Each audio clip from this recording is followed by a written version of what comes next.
Rama gimugna sa East Coast Gospel Mission. Alas 6 hangtod alas 6:30 matag adlaw. Aron ikaw matabangan nga maangkon ang tinuod nga kalipay, katagbawan ug kasiguruhan sa kinabuhi ug nga kahatagan sa kasulbaran ang naghingapin nga mga kabalaka, problema, mga pangutana nga sa dugay ng panahon nakahasol pag-ayo kanimo. Busa paminaw o sa Dios, ikaw panalanginan. Maayong adlaw sa tanan. Salamat ta usab sa Ginoo sa higayon nga imong gihatag o sa gihatag sa Dios kanato o higala. Kumusta ka? Hinaot nga kamong tanan nga nagapaminaw karon. Ini nga atong istasyonan o apil na ang ato ang mga Facebook followers. Nagapaminaw kanato from time to time o makaskan ini. Good morning and God bless ya kanyang tanan. Hinaot nga kamo ana sa maayong kahimtanan karon. Hindi karon nga gayon atong nga itugyan atong bulhaton diha sa Ginoo pinaagi sa pangamuyo. Kanimo o Dios nga langit nun, salamat sa oportunidad na usab nga imong gitugot nga makadangop kami diha sa balaan imong presensya sa pagpaminaw, pagpamalandong sa imong pulong o i-consider na mo Ginoo nga ang among kinabuhi mahimo nga walay bili o kawang apart from you, O God. Usa, panalangini ang tanan nagapaminaw karon o bisan pa man ang imong pulong at kini makakitag luna diya sa kasing-kasing sa matag usa samtang kami padayon nga magkinabuhi.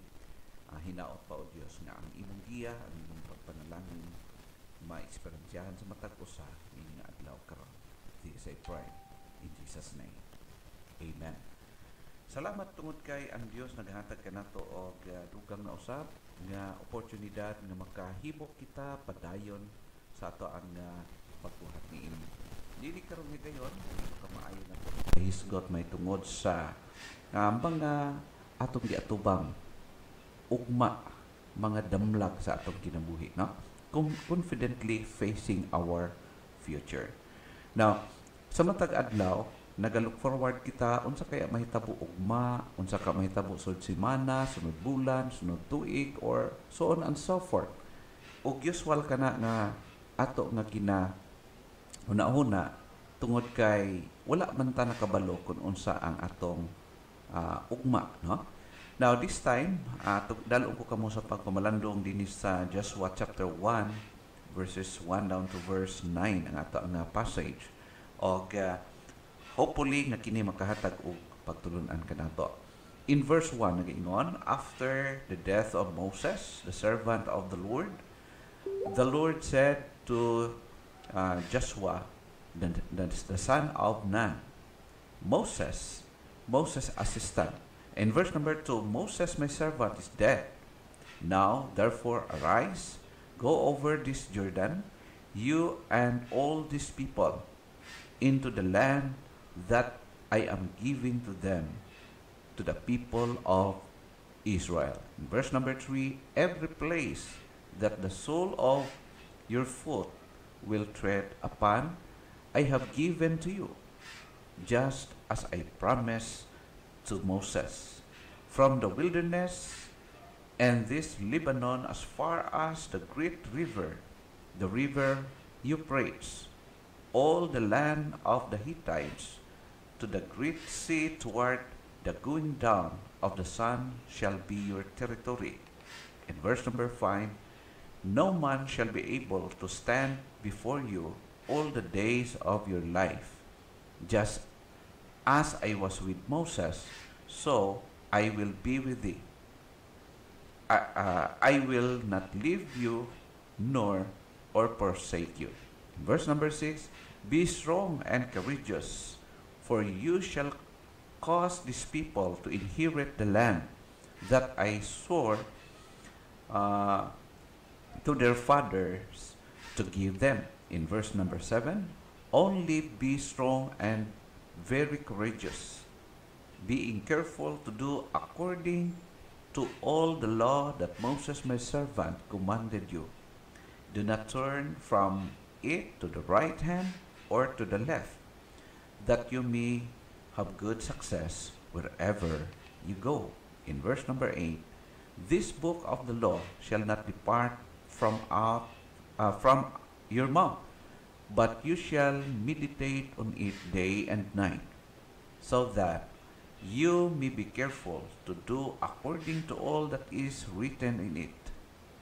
For then you will make your way prosperous, and then you will give good success. In verse number 9, have I commanded you, be strong and courageous, do not be frightened, and do not be dismayed, for the Lord your God is with you wherever you go. Hinaot nga ang Diyos magapanalangin sa iyang pulong atong pagbasahon karon. Tuon kita niini sa pipilan lamang ka mga minuto. Atong makita that Joshua with the Jewish people were facing uncertainties as a replacement of Moses on how could he lead such a huge crowd, what to do, where to go, and what would happen. Yet, overcome their fears and became victorious. So, mao na siya kung imo tan-awon higala ang passage atong gibasa. Of course, though nga si Joshua, certain siya nga ang Ginoo nagauban kaniya, pero makita nato higala nga si Joshua wala siya nakabaloon sa ugma. Unsa ang realidad? Only God knows. And of course, apil pod ang iyang mga tao nga gidumala niya, gilid niya ang dako nga crowd sa katawhan nga of course naapod sila mga panlantaw, na sila mga kabalaka, na sila mga concerns sa kinabuhi. Og dili nato ma-deny nga si Joshua apil ang mga katawhan nga ang gilid during this time, naapoy mga struggle sa ilang kinabuhi. So therefore, makita nato nga usual gyud nga dili nila bation ang ingana ka easy sa kinabuhi, pero ato makita nga sa ilahang pagkinabuhi nakalapos sila o na naging victorious sila. So kung sa atong tan-aw sa tawhanon nga panlantaw ug labaw sa tanan, sumala silang pagsunod diha sa Ginoo. Like them, we are also facing our future which is full of uncertainties. Walay usa ka nato higala nga dili ingon ana ang ato nga pagbati. It's because pareho kanila kita usab wala man pod nakabalo kun unsa atong future. We don't know what lies ahead because only God knows it. Ang Dios lang gyud ang nakabalo niini. So therefore, bisan karon ikaw karon nagapaminaw higala, nakabalo ka nga wala ka kabalo unsay mahitabo unya ugma o sunod semana sunod bulan. Pareho sa kinabuhi nilang Joshua. And ang nasiguro lang ni Joshua dinhi nga along the way samtang sila magsunod sa mando sa Ginoo, na ay mga challenges along the way sa ilang pagkinabuhi. No? At pareho ka nato pod, no? Karon naga-experience kita og grabe nga mga changes, rapid change. Og di nato ma-deny, makita nato visibly as of this moment. Technological explosion. Grabe ang advancement as of this time. Dili nato ma-deny, makita nato ang kalahian, makita nato ang mga changes sa atong kapanahunan. There are moral chaos and increasing violence sa atong palibot. Dili na pareho sa unang panahon ang kantangan. Iba na kung atong i-compare karon. And there are family disintegration. Kung imong tan-aw ni gala, daghan mga pamilya nga nagkawatak-watak, wala na may tsura sa nagkalain-lain nga mga rason o hinungdan.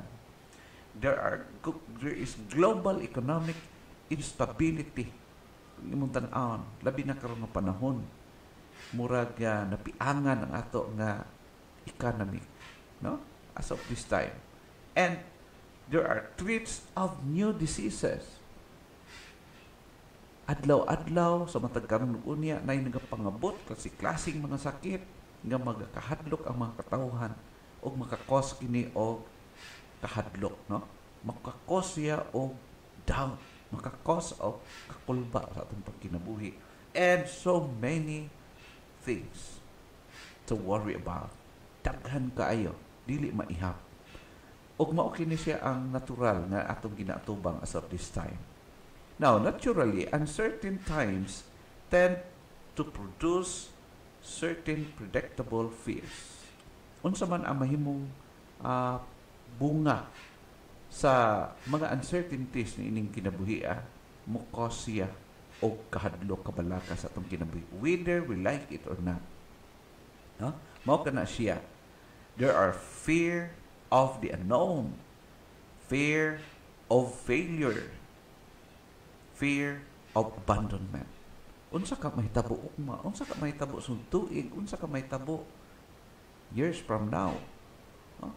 Naatay mga kahadlok o gikabalakan o di nato kana ma-deny kay mao kana siya ang realidad sa atong kinabuhi. Now, uncertain times are not new. It's happening even before in the life of Joshua with those being led. No?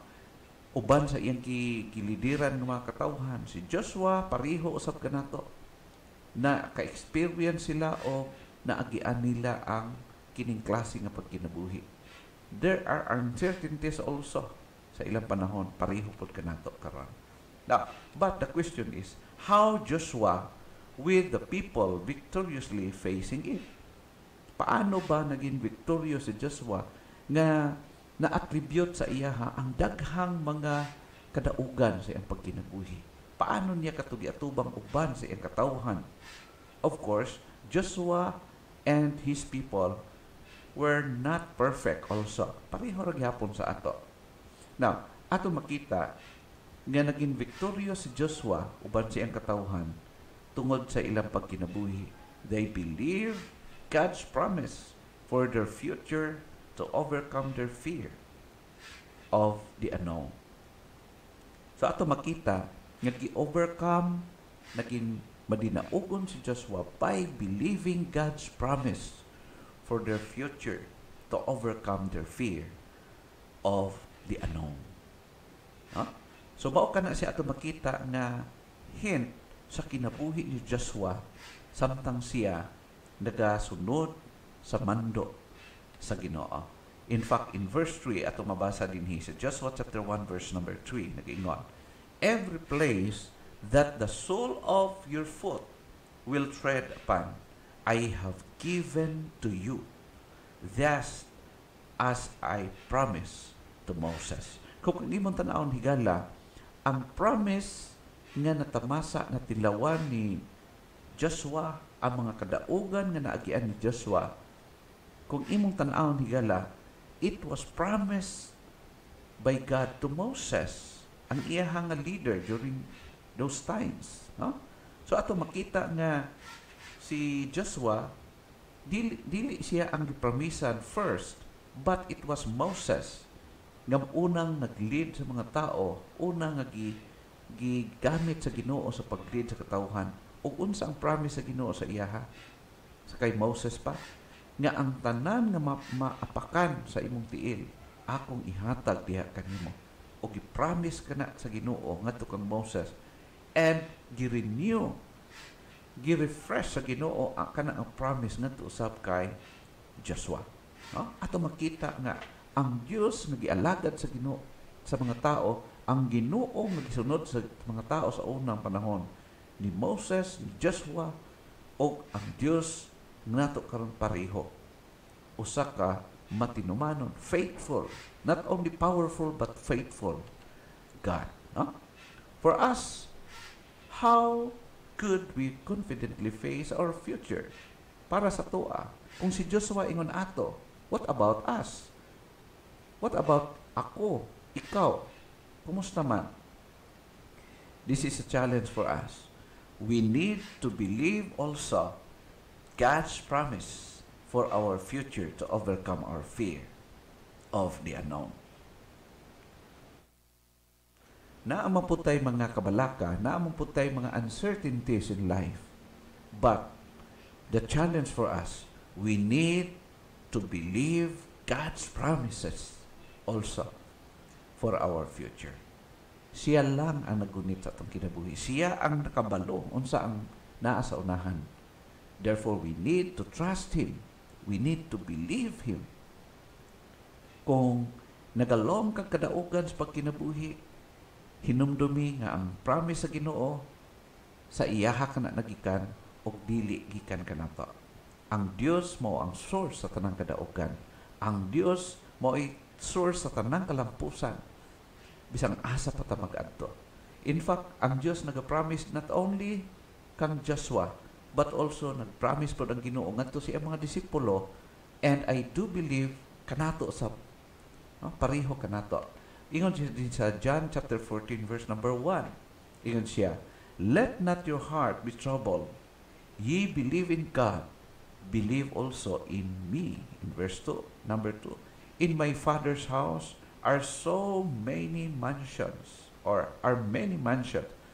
"If it were not so, I would have told you, I go to prepare a place for you. And if I go and prepare a place for you, I will come again and receive you unto myself, that where I am, there you may be also." And that is a promise. That was a promise given by God, by Jesus Himself, ngadto sa iyang mga disipulo. I-promise na niya sa iyang mga disipulo. Ayaw kahadlok, ayaw kabalaka. Unsa man ang mga uncertainties sa inyong kinabuhi, unsa man problema, mga struggles in life, ayaw palabi og kaguol nga naman na I promise ang Ginoo kanimo o kanako. Og I do believe nga ang Dios gusto siya nga pareho kita sa usa ka bata, no? Like a child trusting her father to catch for her when she jumping. Pareha sa usa ka bata pag ingnon sa papa, sa mama, okay, jump, I will catch you. Lukso og saluon ko ikaw. Ang bata walay ko kahadlok mo lukso kana kay nag-trust siya sa iyang amahan or sa iyang ginikanan nga mosalo diha kaniya. So ingon ana ba ang imong pag-trust sa Ginoo? Ingon ana ba imong pagsalig sa imong Dios? Now, ikaduha, how Joshua with the people victoriously facing fears, no? Paano niya naging victorious sila sa pag-overcome ini? Now, ikaduha, by appropriating God's power for victory to overcome their fear of failure. Now, of course, di man nato malikayan nga natay mga kapalpakan, mga kakulangan sa pagkinabuhi, kay naaman tay mga limitations. Only God nga walay limitation sa iyahang pagkagamahanan. But kung maghisgot nato, ay naatay daghan mga shortcomings, failures, and limitation. So, ato makita sa kinabuhi ni Joshua, naging victorious siya, naging malampuson siya, tungod kay eksakto ang iyang paglantaw sa Ginoo concerning sa gahom sa Ginoo na makakaya masurpasan ang iyang mga dili kamakayanan. Ingon sa verse number 5, "No man shall be able to stand before you all the days of your life. Just as I was with Moses, so I will be with you. I will not leave you or forsake you."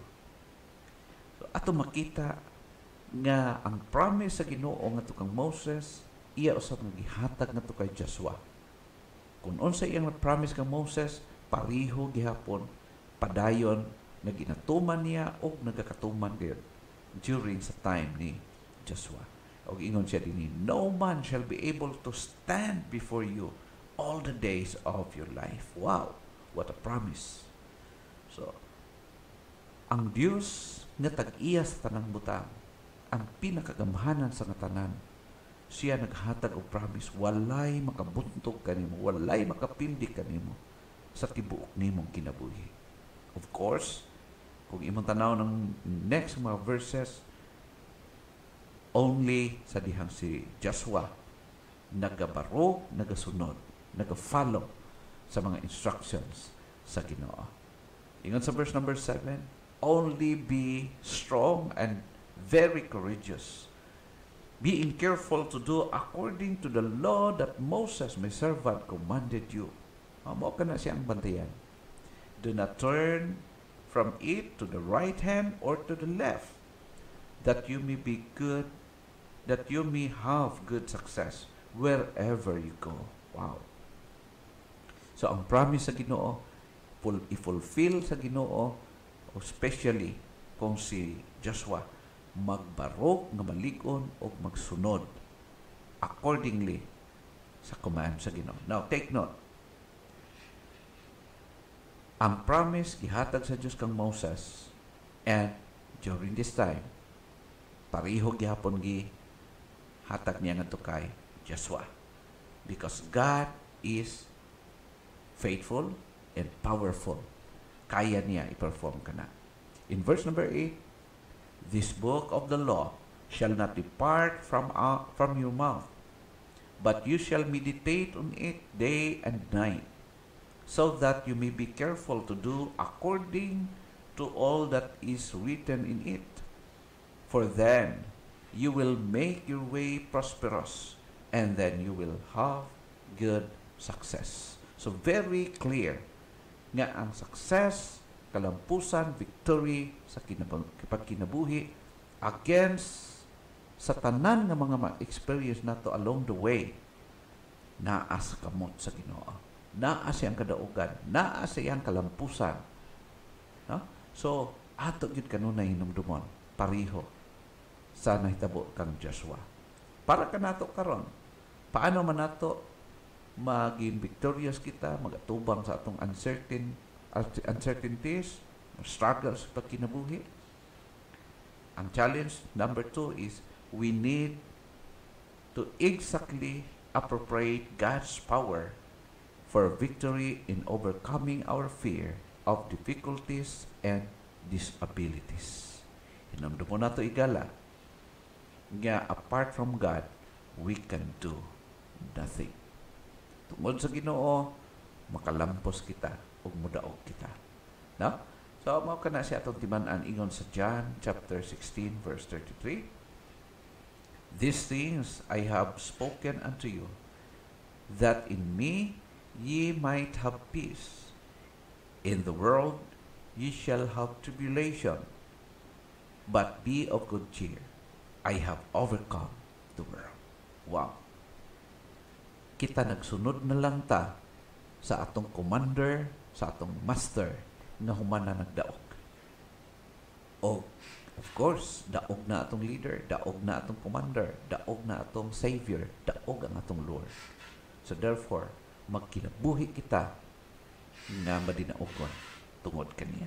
No? Pinaagi kaniya. In 1 John chapter 4 verse 4, we are of God, little children, and have overcome them, because greater is He that is in you than he that is in the world. So, nindot kayo ang passage gala. How Joshua with the people victoriously facing it? Number 3, by recognizing God's presence with us to overcome our future of abandonment. Kung naghadlo ka, nga ma-abandon ka, or ma-fail ka, ikaw na lang, hinumdumi, that God's presence is always with us. Ingon sa Joshua chapter 1 verse number 5, no man shall be able to stand before you all the days of your life.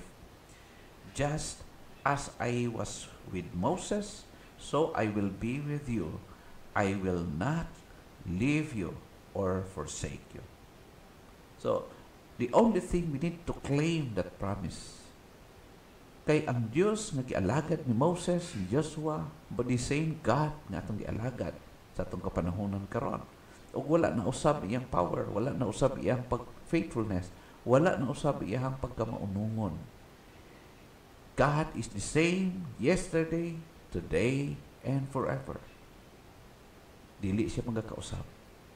Padayon siya na makakaunay kay kakayanan about ni Ana. In Joshua chapter 1 verse 9, have I not commanded you, be strong and courageous, do not be frightened, and do not be dismayed, for the Lord your God is with you wherever you go. Higala, biskin asa pa ikaw, biskin asa pa ako, God is always with us. Okay? So, mao ka na siya ang kaanindot.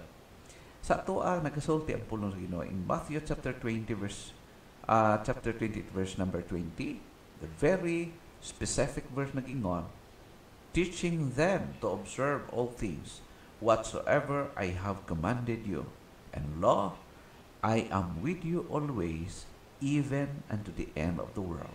Amen. So, ang Diyos nga nag-promise sa unang panahon, the same God nga nag-promise karon, kung nagpalampuson ang iyang mga alagad before, ang iyang mga alagad usab as of this time, magmalampuson usab tungod kaniya. Now, take note, dili tungod sa atong abilidad, dili tungod sa atong kakayahan, dili tungod sa atong pagkakuyaw, kundi tungod lamang sa pagkagamhanan o pagkamatinumanon sa atong Dios. Unsa man dapat nato imoon? We need to recognize God's presence with us to overcome our fear of abandonment. Kung unsa man kita karon, dili kita magkahadlok. Unsa man mga uncertainties in life, struggles in life, we need only to recognize God's presence. Madaog ta sa atong ginaatubang kay nga naman ang Dios nag-promise ni ana kanato. Whatever your fears about your future, always remember that God knows our future. Nakabalo ang Dios sa atong ugma, more than sa ato ang kakayanan sa pag-predict sa atong ugma. Because only God knows our future. Not only that, enemies could not defeat us. Bisan pag-unsa kadaghan ang mukalaban sa imong higala, the only thing, kung nag-stand ka diha sa Ginoo, walay usa kanila nga makapildi kanimo. Just as He promised nadto kay Moses, kay Joshua, the same sa ato karon. O di lang kana, God's presence is always with us. Higala, hinaot pa nga ang atong Dios nagapamuhat diha sa iyang pulong o adunay convicting power ang Word of God diha sa imong kasing-kasing karon. Salamat sa imong pagpaminaw. Ang akong pag-ampo nga ang Dios magapanalangin kanatong tanan samtang magapadayon sa atong pagpangalagad, pagsunod diha sa Ginoo. Magaampo kita. Amahan Dios nga langitnon, gamhanan ka og matinumanon, gikan kaniadto hangtod karon ug hangtod sa katapusan. Amahan, walay pagkausab ang imuhang pagkamatinumanon.